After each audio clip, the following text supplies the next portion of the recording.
Is it any surprise that a $250 gaming mouse is one of the best mice I've ever used? Well, that's the case. So today I'm going to tell you why I love the Razer Mamba HyperFlux. Stay tuned.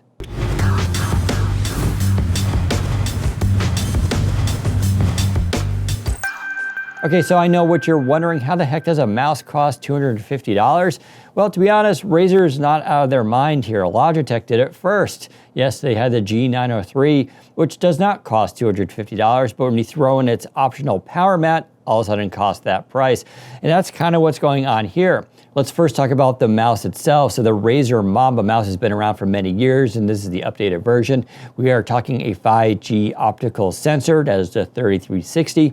Used on a lot of gaming mice, and it's very popular, and it's great for those of you who hate lasers. It also has 16,000 DPI, which is absolutely insane. Suppose if you have an 8K monitor, though, it may actually help. Luckily, you can adjust that on the fly, which is nice to have. You also get that 1000 Hertz ultra polling, which is a buzzword, of course. It just means that the mouse updates very quickly. All of these things are pretty normal for a high-end gaming mice, and it's great to see it here.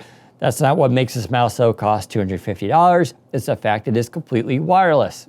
Again, you probably just rolled your eyes. Why is that a big deal? This mouse doesn't have any batteries involved whatsoever. There's no recharging. Instead, there's a little system inside that works with inductive charging. And that's where the Firefly mat comes involved. So this mat works with inductive charging. If you ever used a smartphone with Qi wireless, it's not the same technology, but it's very similar to it. So you just place the mouse on this mat and it'll wirelessly charge. Once you get used to a wireless gaming mouse that you never have to recharge, it's a very liberating experience.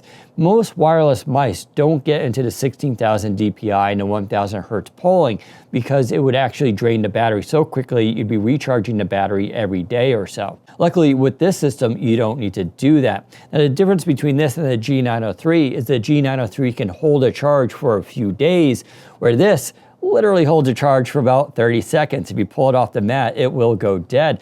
So again, you're probably wondering, well, why would they do that? And the reason is because this mouse is so light. It's 96 grams. And that means it feels hollow. It feels like a dummy mouse. And the reason a lot of people like that is for gaming. Razer actually interviewed a lot of gamers for this mouse, and they said they want a very light one for first-person shooters, and that's what you get here. It's not all bad news. If you want to use this mouse, say on the road, you can just plug in the micro USB cable directly to it, use it as a wired high-end gaming mouse. So let's give a quick tour of the Razer Mamba. You can see you have a couple buttons here, forward and back. These are programmable, of course. You also have a profile button to switch between profiles, which is all synced with Razer Synapse.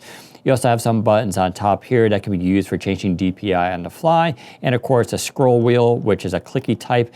It's not adjustable though, so it is just going to be fixed. There's also the very familiar Razer Chroma, so this all lights up. All controllable through Razer Synapse 3 Beta, which is what this supports. You even have a little on light there. Very cool stuff, and I love the design a lot. Specifically, this rubber mesh here on the sides. It's one of the unique designs that Razer's been using on all their modern mice, and it just feels really comfortable. The clicking is also pretty good, not too loud, not too soft, and it just has a really nice feel to it. When it comes to the trackpad, nothing too shocking here. It is very large, very good for gamers. It does plug in through micro USB to your PC, and it has a little light, of course, telling you that it's on. And it is dual-sided, so you can pick this up and switch between the sides. One is going to be a hard sort of plastic for those who want a hard surface. The other one is more of a cloth side. I really like this design as it gives people a lot of choice and just fits in very nicely.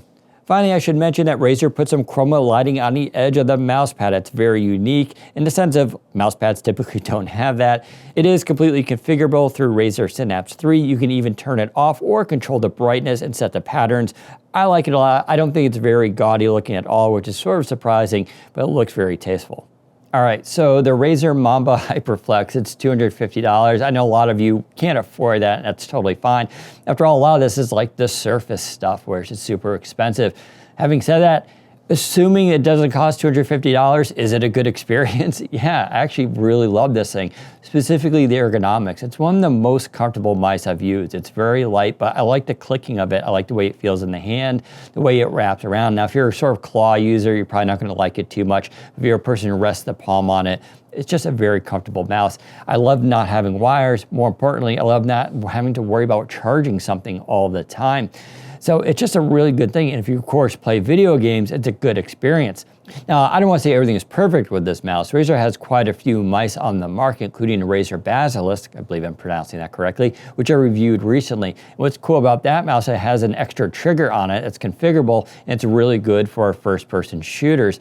That's not on this mouse. I would have loved to have that option there as well. And there's also not a configurable scroll wheel, something else they've done before too. And I would have think for this price tag, it would have been kind of cool to have that built in. And then there's the fact it is super light. It's only 96 grams, and that's really good.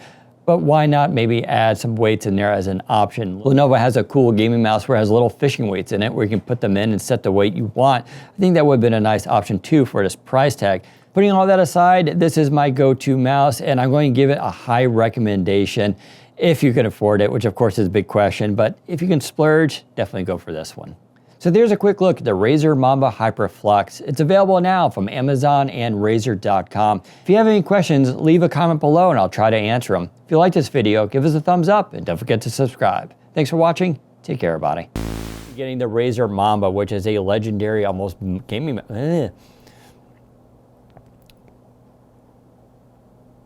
What was I going to say? Oh, come on, Dan. Let me do that again. Just pause that.